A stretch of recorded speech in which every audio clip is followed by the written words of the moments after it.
Assalamualaikum warahmatullahi wabarakatuh. Falillahil hamdu rabbis samawati wa rabbil ardi rabbil alamin. Bismillahi ma sya'allah, la yasuqul khaira illallah. Bismillahi ma sya'allah, la yasrifus su'a illallah. Bismillahi ma sya'allah, ma kana min ni'matin fa minallah. Bismillahi ma sya'allah, la hawla wa la quwwata illa billahil aliyyil azim. Allahumma rabba Jibril wa Mikail wa Israfil wa Muhammadin Nabi sallallahu alaihi wasallam, a'udzu bika minan nar, a'udzu bika minan nar, a'udzu bika minan nar. Segala puji hanya milik Allah Subhanahu wa ta'ala yang menggenggam langit dan bumi beserta segala isinya, yang menghidupkan dan mematikan manusia, yang senantiasa mencurahkan nikmat dan karunia-Nya kepada kita semua. Semoga dengan nikmat yang Allah berikan kepada kita menjadi hamba-hamba Allah yang pandai bersyukur. Salawat serta salam kita aturkan kepada junjungan alam Nabi kita, Nabi besar Muhammad sallallahu alaihi wasallam, yang telah membimbing kita untuk mengenal agama Islam, agama yang diridhoi oleh Allah Subhanahu wa ta'ala. Semoga di akhir hayat kita kelak Allah wafatkan kita semua dalam keadaan Islam. Wala tamutunna illa wa antum muslimun. Yang sama-sama kita hormati para pengurus masjid, para asatiz, para tokoh agama, tokoh masyarakat, singkatnya hadirin hadirat yang berkesempatan hadir pada malam ini. Semoga Allah meridai kita, memberkahi dan mengampuni dosa-dosa kita. Qala ta'ala fi kitabihil karim, Bismillahirrahmanirrahim. Law anzalna hadzal qur'ana 'ala jabalin la ra'aitahu khashi'an mutasaddian min khasyatillah. Wa tilkal amsalu nadribuha lin-nas la'allahum yatafakkarun. Wa qala aidan wa nunazzilu minal qur'ani ma huwa shifaa'un wa rahmatun lil mu'minin. Wa qala an-nabiy sallallahu alaihi wasallam, man kharaja fi talabil ilmi fa huwa fi sabilillah hatta yarji'ah. Wa qala aidan, man salaka tariqan yaltabisu fihi ilman sahhalallahu lahu tariqan ilal jannah, atau kama qala an-nabiy sallallahu alaihi wasallam. Bapak Ibu yang tiang hormati, tadi kita mengawali pada surat Al-Hasr. Law anzalna hadzal Qur'an, law anzalna hadzal Qur'an ala jabalin la ra'aitahu khashi'an. Sekiranya, kata Allah, andaikan Al-Qur'an itu diturunkan di gunung, di semua gunung-gunung yang menjulang tinggi di permukaan bumi ini, maka kalian akan menyaksikan, kalian akan menatap, melihat gunung-gunung itu takut dan terpecah belah.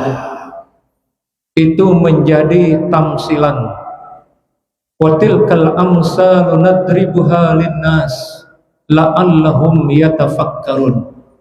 Itu menjadi perumpamaan bagi semua manusia agar manusia berpikir. Dalam satu riwayat, gunung-gunung pernah dipanggil oleh Allah. Ada pengumuman dari Allah tentang semua gunung-gunung di belahan dunia ini. Kata Allah mengumumkan kepada gunung, kelak wahai gunung-gunung, akan ada hambaku yang terdampar dengan kapalnya. Maka berbahagialah kalian menjadi gunung ketika nanti seorang hambaku yang soleh dari golongan para nabi yang dimana kapalnya terdampar di antara kalian. Lalu gunung-gunung itu ribut semuanya. Dari gunung yang paling tinggi mengatakan, mungkin di tempat saya nanti akan terdampar kapalnya Nabi Allah. Gunung-gunung yang lain semua membanggakan diri. Ada satu bukit yang kecil yang tidak nampak dari kejauhan, diam. Tidak mungkin kapalnya seorang nabi akan terdampar di tempat saya, karena saya gunung yang kecil, gunung yang tidak tampak dari jauh. Maka satu ketika mendaratlah kapal Nabi Nuh alaihissalam di satu gunung yang dikenal dengan Gunung Judi, dan itu diabadikan oleh Allah nama gunung itu di dalam Al-Quran. Wa qila ya ardu bla'i ma'aki wa ya sama'u aqli wa qidal ma' wa qudiyal amru wastawat 'alal judi. Lalu gunung-gunung yang lain itu merotes kepada Allah, ya Allah, kenapa engkau tidak mendaratkan kapalnya Nabi Allah Nuh alaihissalam kepada kami yang menjulang tinggi dengan penuh keindahan, panorama yang indah di sekeliling kami?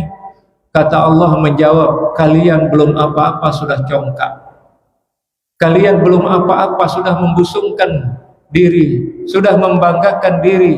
Maka saya letakkan, saya daratkan kapal Nabi Allah Nuh di suatu tempat di bukit yang namanya Bukit Judi, karena dia menundukkan diri kepadaku, dia rendah hati. Dari perumpamaan gunung yang ditampilkan oleh Allah di surat Al-Hasyr, ternyata bukan manusia saja yang congkak, ternyata bukan manusia saja yang takabur, tetapi gunung-gunung pun pernah takabur. Itu salah satu bukti bahwa di mana gunung-gunung yang dulu ketika Allah umumkan akan mendaratnya kapal Nabi Allah Nuh alaihissalam, ternyata banyak gunung-gunung yang menyombongkan diri. Malah satu gunung yang tidak kelihatan itu yang diangkat oleh Allah. Nah, inilah yang disebut oleh Allah tadi di dalam surat Al-Hasyr, itu menjadi perumpamaan bagi manusia. Banyak manusia tidak terkenal di dunia, tidak ada yang mengenal dia, tapi namanya viral di langit. Kalau sebagian ulama tasawuf mengatakan ma'lum fis sama majhul fil ard, dia terkenal di langit dan tidak terkenal di bumi. Luwe manusia sindik tahu si manusia, tetapi Allah yang maha menyaksikan kesolehan, kealiman, ketundukan jiwa-jiwa hambanya, ketulusan hambanya. Maka kita bisa belajar dari itu, bahwa manusia bukan dilihat dari penampilannya, manusia bukan dilihat dari jabatannya, manusia bukan dilihat dari kekayaannya, tapi dari pemandangan yang tadi, ternyata Allah akan menyaksikan hamba-hambanya yang tawadhu. Dalam riwayat lain, siapa hamba Allah yang tawadhu, yang menundukkan hatinya karena Allah, maka dialah yang akan diangkat oleh Allah setinggi-tingginya. Dalam satu riwayat di mana Nabi mengumumkan di depan para sahabat, ada makhluk Allah yang terkenal di langit, bahkan sampai menyebutnya sebagai penghuni langit, tetapi dia hidup di bumi. Dia adalah Uwais Al-Qarni. Bagaimana namanya dikenang di seluruh jajaran para malaikat Allah. Bahkan Nabi menyebutnya di kalangan para sahabat. Ada seorang ahli surga, dan mintalah doa-doanya wahai sahabat-sahabatku. Dia adalah Uwais Al-Qarni. Siapa Uwais Al-Qarni ini? Tidak banyak dikenal di Yaman. Dia adalah seorang buruh di pasar, tukang angkut barang-barang. Setiap pedagang-pedagang yang punya barang, dia yang angkutkan barang-barang itu. Tapi kenapa kedudukannya di mata Allah begitu istimewa? Seorang buruh tidak ada yang kenal, tetapi seluruh malaikat kagum dengan kebaikannya. Apa kira-kira kebaikannya Uwais Al-Qarni? Sampai Nabi meminta sahabat untuk memohon doa, sampai dia dikatakan sebagai penghuni surga. Dia adalah orang yang berbakti kepada orang tuanya. Ridallahi fi ridal walidain wa suhtullahi fi suhtil walidain. Ridhonya Allah tergantung ridha orang tua, Murkanya Allah tergantung murka orang tua. Bisa dipastikan ketika Allah meletakkan keridoannya kepada orang tua kita, kemudian Allah juga meletakkan kemurkaannya. Apabila orang tua kita ridha, maka sejatinya Allah sangat ridha kepada kita. Tapi sebaliknya, apabila orang tua kita tidak ridha, jelas Allah tidak ridha. Kita diajak merenung tentang perjalanan Uwais Al-Qarni. Apa yang membuat dia mulia di mata Allah? Satu ketika Uwais Al-Qarni ini ditanya sama ibunya. Pertanyaan ibunya singkat, "Wahai anakku, bisakah engkau membawa saya untuk pergi haji?" Seorang Uwais buruh, tidak punya uang, tapi karena kebaktiannya kepada orang tuanya, dia mengatakan, "Siap, ibu, saya akan bawa." Lalu beliau membeli anak keledai yang kemudian itu diangkat setiap hari, dibawa naik ke gunung, turun gunung, naik gunung, diangkat sampai keledai itu besar. Kata Uwais Al-Qarni, "Ini keledai sudah besar, saya sanggup untuk memanggul orang tua saya, membawanya ke Makkahul Mukarramah." Alhasil tibalah waktunya. Ibunya dipanggul dari Yaman ke Mekah, perjalanan 500 kilo. Dalam setiap perjalanan Uwais Al-Qarni sering jatuh pingsan. Tapi karena gelora cintanya kepada bundanya yang ingin melaksanakan ibadah haji, beliau memiliki semangat yang luar biasa. Tibalah saatnya di Mekah dalam perjalanan 500 kilo. Tepat di Rukun Yamani, seorang ibu berkata kepada Uwais Al-Qarni, "Nak, berdoalah. Ini tempat yang diijabah dan tempat yang dikabulkan oleh Allah Subhanahu wa ta'ala." Kata Uwais dengan lembut berkata, "Bu, saya tidak mau berdoa, cukuplah ridho ibu bagi aku." Maka disitulah kemudian seorang ibu melantunkan doa terindahnya kepada Allah buat putranya, supaya diangkat derajatnya setinggi-tingginya di mata Allah Subhanahu wa ta'ala. Apa yang bisa kita renungkan dari perjalanan? Ternyata kesuksesan bapak-bapak, ibu-ibu di dunia ini bukan kesuksesan pribadi. Jauh sebelum kita lahir ke dunia ini, bahkan kita masih di dalam kandungan, ibu kita sudah mengangkat tangan seraya berdoa, "Ya Allah, jadikan di dalam kandungan saya anak yang saya lahirkan nanti menjadi anak-anak yang soleh, menjadi anak yang soleha, menjadi anak yang sukses, menjadi anak yang bakti." Hari ini pelungguh menjadi tentara, hari ini pelungguh menjadi polisi, hari ini pelungguh menjadi pejabat dan menjadi orang sukses di dunia ini. Itu tidak lepas dari doa untayan, doa-doa seorang ibu.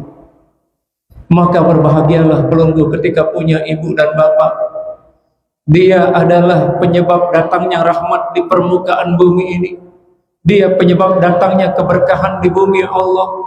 Dan dengan asbab itulah terbuka pintu-pintu surga bagi anaknya yang berbakti, yang soleh, yang selalu mendoakan ibunya. Ini seorang buruh, tetapi namanya hebat, namanya jabatannya tinggi di hadapan Allah. Maka kita sebagai manusia, jangan cepat-cepat menjustifikasi orang yang kelihatannya orang itu di mata manusia pakaiannya lusuh, dia seorang pembantu, dia seorang pembersih di jalan, penyapu sebagai tukang sapu di jalan, bahkan dia seorang pemulung. Bisa jadi orang-orang seperti itu memiliki hati yang bersih. Bisa jadi orang-orang yang di pinggir jalan yang memungut sampah itu jiwanya itu bening, selalu berzikir di dalam hatinya, sehingga Allah sembunyikan orang-orang seperti itu. Makanya dalam tasawuf ada wali-wali yang disebut dengan wali mastur, wali yang disembunyikan oleh Allah, dan ada wali jazab, wali yang orang-orang yang dianggap gila oleh manusia. Sebagian dianggap gila, tetapi Allah menyembunyikan kehebatannya di mata Allah. Allah menyembunyikan kedekatannya di sisi Allah dengan membentuk orang itu seperti itu. Artinya apa? Di zaman modern ini kita sering terpaku dengan casing. Kita sering terjebak dengan penampilan yang pada akhirnya saudara tertipu dengan itu. Bukankah makhluk-makhluk Allah yang sering diangkat oleh Allah di keheningan malam? Kata Nabi Allah Musa ketika bertanya kepada Allah dengan beberapa persoalan. Yang pertama, pertanyaan Nabi Allah Musa kepada Allah, ya Allah, siapakah hamba-hambamu yang paling bertakwa di permukaan bumi ini? Lalu pertanyaan kedua, siapa hamba-hambamu yang baik di muka bumi ini? Yang ketiga, siapa hambamu yang paling adil di permukaan bumi ini? Yang keempat, siapa hambamu yang paling kaya di permukaan bumi ini? Dan yang kelima, siapa hambamu yang paling miskin di permukaan bumi ini? Ketika Nabi Allah Musa kalamullah melontarkan pertanyaan-pertanyaan kepada Allah dengan 5 pertanyaan yang tadi, maka Allah menjawab, wahai Musa, hamba-hambaku yang paling bertakwa di permukaan bumi ini adalah mereka orang-orang yang selalu menyebut namaku siang dan malam. Ini yang menjadi ukuran dan level tertinggi di mata Allah. Dan bukankah Allah juga telah mengumumkan di dalam Al-Quran surat Al-Hujurat, ya ayyuhan nas, inna khalaqnakum min dzakarin wa untha وَجَعَلْنَاكُمْ شُعُوبًا وَقَبَائِلَ لِتَعَارَفُوا إِنَّ أَكْرَمَكُمْ عِنْدَ اللَّهِ أَتْقَاكُمْ إِنَّ اللَّهَ عَلِيمٌ خَبِيرٌ. Wahai segenap manusia, Allah memanggil umum manusia ini, bukan panggilan langsung ditujukan kepada orang Islam, orang beriman, tapi di dalam ayat ini yang dipanggil itu semua manusia, supaya manusia tertuju dengan panggilan Allah. Apa panggilan Allah di dalam ayat ini? Wahai sekalian manusia, aku ciptakan kalian laki dan perempuan, berbangsa-bangsa, bersuku-suku, supaya kita saling mengenal satu sama lain. Yang terbaik di sisi Allah adalah orang yang bertakwa. Maka ketika Nabi Allah Musa mengatakan, siapa hambamu yang paling bertakwa di permukaan bumi ini? Allah menjawab, dialah hambaku yang banyak berzikir. Alladzina yazkuruna Allaha qiyaman wa qu'udan wa 'ala junubihim wa yatafakkaruna fi khalqis samawati wal ardh. Rabbana ma khalaqta hadza batila subhanaka faqina 'adzabannar. Dikala orang berdiri dia ingat Allah, duduknya dia ingat Allah, berbaringnya dia ingat Allah. Ini orang-orang yang istimewa di hadapan Allah. Pelungguh boleh menjadi seorang pemulung halal, pemuluh boleh menjadi seorang buruh halal, pelungguh menjadi seorang pegawai bagus, menjadi seorang guru baik. Tapi alangkah baiknya dari semua aktivitas-aktivitas kita itu apabila hati ini dipenuhi dengan zikir kepada Allah Subhanahu wa ta'ala. Kata Syekh Abdul Qadir Al-Jailani di dalam kitabnya Fathur Rabbani, bahwa di dalam zikir hati itu ada 2. Ada namanya Ismuz Zat, ada namanya Nafi Isbat. Di hati seseorang ketika menyebut Allah, Allah, Allah, Allah, itu yang disebut dengan Ismuz Zat. Kemudian Nabi isbat, la ilaha illallah. Ketika pelungguh mengatakan la ilaha illallah, maka semua alam semesta ini tiada. La itu menafikan semua apa-apa yang ada di langit, termasuk pelungguh yang berzikir pun tidak ada. Yang ada cuman Allah. Allah menilai kita bukan seberapa banyak kaki kita melangkah ke tempat-tempat yang hebat di dunia ini, tapi seberapa banyak kaki kita melangkah ke tempat masjid, ke masjid-masjid, ke musola, ke tempat zikir, ke tempat majelis taklim.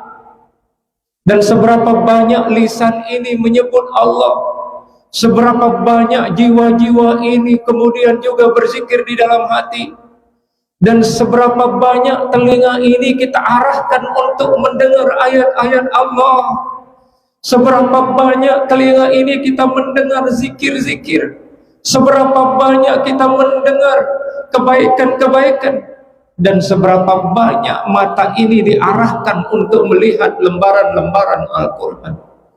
Itulah pemenangnya orang yang hidup di dunia ini. Itu menjadi garis lurus orang-orang yang selamat di sisi Allah Subhanahu wa ta'ala. Maka pastikan telinga kita. Namun kita menjadi aneh manusia.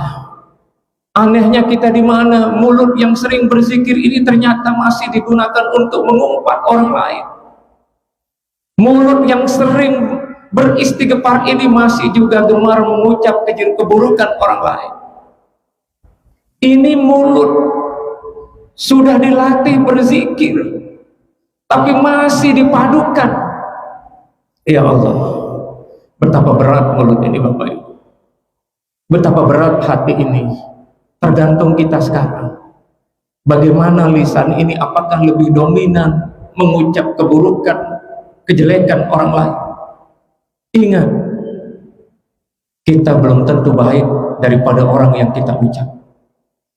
Kita belum tentu istimewa di hadapan Allah. Kita ini belum tahu siapa diri kita masing-masing. Makanya Sayyidina Utsman bin Affan radhiyallahu anhu, ketika dia di kuburan bersama sahabat-sahabat lain, beliau menangis.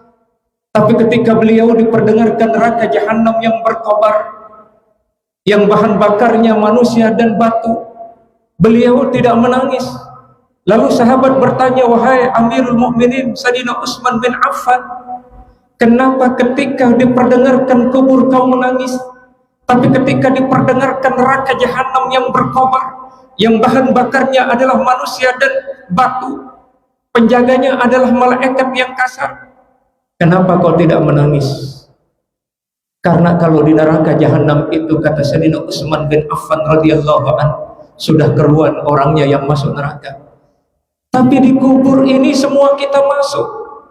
Nabi masuk ke liang lahat, sahabat masuk ke liang lahat, wali-wali Allah masuk ke liang lahat, orang-orang soleh, orang yang tidak baik, semua manusia masuk. Saya tidak tahu bagaimana nasib saya nanti di sini.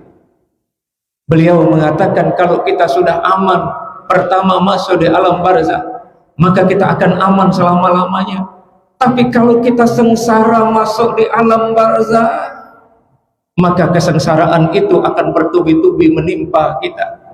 Itu yang aku tangiskan, karena saya belum tahu posisi saya di mata Allah itu seperti apa. Saya belum tahu keadaan saya apa, aman saya masuk alam barzakh. Kita mah di dunia ini udah petantang petenteng. Orang belum kelihatan sholat, kita sudah justifikasi, ini penghuni neraka. Emang bapak lo yang menciptakan neraka? Emang kakek lo yang punya neraka dan surga? Kemudian semudah itu memberikan vonis kepada orang lain, mengkafirkan orang lain. Inna lillahi wa inna ilaihi raji'un. Pelihara hati kita. Bisa saja kita kelihatan soleh, tidak pernah meninggalkan masjid, tapi kedengkian bersarang di dalam hati kita. Wallah, takkan diterima setiap untayan zikir-zikir pun. Kata Syekh Abdul Qadir Al-Jailani, ada 5 penghambat amal manusia dinaikkan oleh Allah ketika masih ada di dalam hatinya. Sepacu apapun kita, kata beliau, sealim apapun kita, sesoleh apapun kita, dan sebanyak apapun kitab yang kita tamatkan, kita bisa saja hafal hadis beribu-ribu, kita bisa saja menghatamkan tafsir Jalalain, tafsir Sawi, tafsir Ibnu Katsir, kita bisa saja menghatamkan Ihya Ulumuddin karangan Abu Hamid Hujatul Islam Muhammad bin Muhammad Al-Ghazali, kita bisa saja menghatamkan kitab Al-Um karangan Imam Syafi'i, Kita bisa saja menghatamkan kitab Al-Muwatta karangan Imam Malik yang setebal itu. Tetapi kata Syekh Abdul Qadir Al-Jailani, apabila ada di dalam hatimu 5 penyakit yang berbahaya, walaupun satu gunung kitab kau hafal, tapi hatimu masih diselimuti dengan kedengkian, maka hancur berantakan semua yang kau hafal itu. Ini bahayanya Bapak Ibu. Makanya kita belajar sedikit demi sedikit untuk menghilangkan penyakit yang berbahaya di dalam hati kita. Kalau orang penyakit jantung masih bisa diatasi sama dokter, ada penyakit ginjal masih bisa diatasi. 2 kemungkinan, dengan cuci darah kemudian kita out di permukaan bumi ini. Tetapi ketika kedengkian itu mengkristal menggunung, tak ada satupun dokter yang akan bisa mengobati kita. Pelungguh cari dokter-dokter di seluruh belahan bumi ini, hanya satu obatnya, kita adalah bertobat kepada Allah dan membersihkannya dengan istighfar sebanyak-banyaknya. Sudah ada waktu Isya? Belum. Lalu yang kedua, penyakit yang sangat berbahaya pada diri kita, tahajud kita bisa hancur berkeping-keping. Walaupun tahajud itu memiliki kedudukan yang amat tinggi di mata Allah, tapi dia akan porak-poranda ketika masih ada takabur di dalam diri kita. Dengki takabur itu adalah perusak, sebagai hama, ulet, racun yang menodai amal-amal kita. Ini yang harus kita jaga. Kasihan, betul kita istiqomah di masjid, tapi masih ada kedengkian. Buang dulu kedengkian itu. Insya Allah amal kita di masjid akan tetap diterima, dijaga, tetap dipelihara oleh Allah. Kita puasa Senin Kemis, hilangkan kedengkian, biar puasa Senin Kemis itu tetap naik di mata Allah. Makanya Nabi ditanya, kenapa sih orang puasa Senin Kemis? Karena setiap Senin itu diangkat amal seseorang. Kenapa orang puasa Kemis? Karena pada hari Kemis juga diangkat amalnya seorang. 2 kali seminggu Allah menaikkan amal-amal kita. Maka supaya amal-amal kita naik, supaya amal-amal soleh yang kita rintis, tahajudnya, dohanya, sodakohnya, amal ibadah lainnya, bisa menjadi kendaraan kita nanti ketika kita wafat, bisa menjadi teman sedia kita di alam barzah ketika kita sudah tidak ada di permukaan dunia ini. Supaya utuh, buang kedengkian, buang ketakaburan itu. Tidak layak, tidak pantas bagi kita. Kedengkian itu kama ta'kulun narul hatab, laksana api memakan kayu bakar. Lalu yang ketiga, ujub. Apa itu ujub? Merasa diri paling. Nauzubillah min dzalik. Makanya kita dianjurkan untuk banyak belajar sedikit demi sedikit.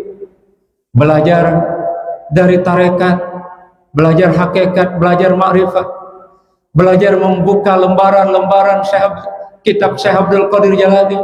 Ada Fathur Rabbani, ada Sirul Asrar, ada Al-Gunya, dan banyak kitab-kitab yang lain. Kita belajar terus menerus. Makanya pertanyaan Nabi Musa yang kedua, siapa orang yang paling alim di dunia ini? Ternyata ukuran alim itu tidak bisa kita kalkulasikan dengan hebatnya ceramah, enggak.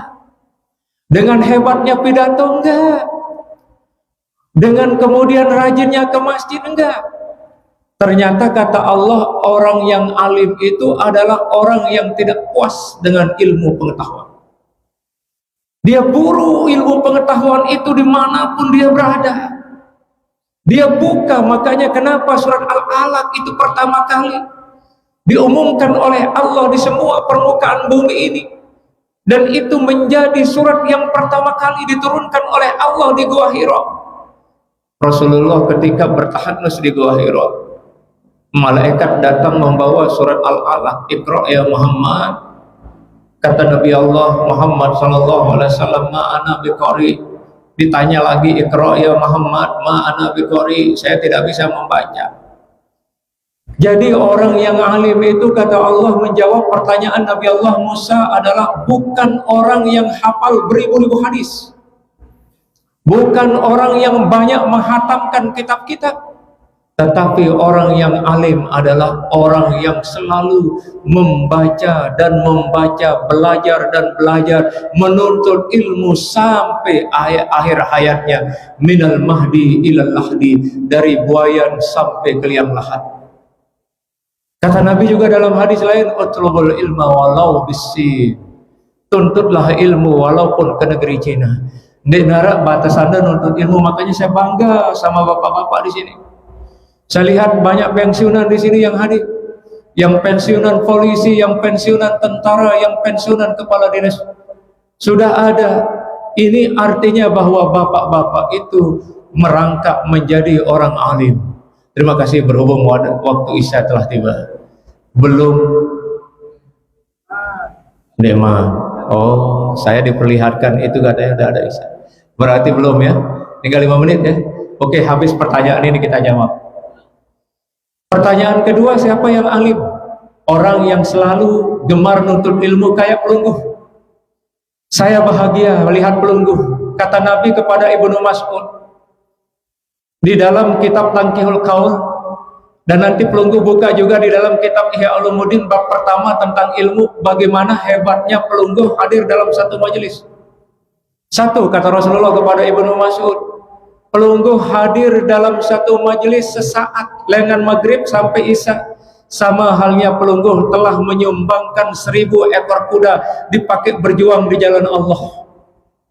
Lalu yang kedua, pelungguh itu diberikan bersama halnya beribadah 1000 tahun.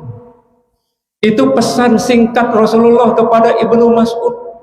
Kata beliau, wahai Ibnu Mas'ud, hadirilah majelis taklim. Walaupun kau tidak membawa pulpen, kau tidak membawa atum, tidak membawa pulpen, tidak membawa buku untuk mencatat, tetapi ketahuilah, dudukmu dalam satu majelis ilmu, maka seluruh malaikat Allah tanpa terkecuali memohonkan ampun kepada Allah orang-orang yang duduk dalam majelis ilmu. Ini orang yang dikatakan alim, orang yang tidak pernah bosan menuntut ilmu. Karena batasan alim itu bukan dilihat dari seberapa besar jubahnya, bukan seberapa besar hegalnya yang numpuk di kepalanya, diikat-ikat sampai 3 ikatan, bukan. Kealiman itu adalah orang yang haus dengan ilmu dan ilmu. Makanya tak terbatas kealiman itu. Makanya ulama-ulama yang soleh sekelas Imam Syafi'i sampai larut malam belajar siang dan malam, terus menuntut ilmu. Karena apa? Batasan kealiman itu apabila kita selesai di dunia ini wafat dalam keadaan menuntut ilmu, itulah alim dalam pandangan Allah. Muntamosi SK belum dikatakan alim, S2 belum dikatakan alim, S3 belum. Karena tidak ada jaminan orang universitas di dunia ini akan mencetak orang jadi alim, gak ada. Orang diberikan gelar tuan guru itu gak ada gelar tuan guru di universitas manapun, pelungguh cari, gak ada.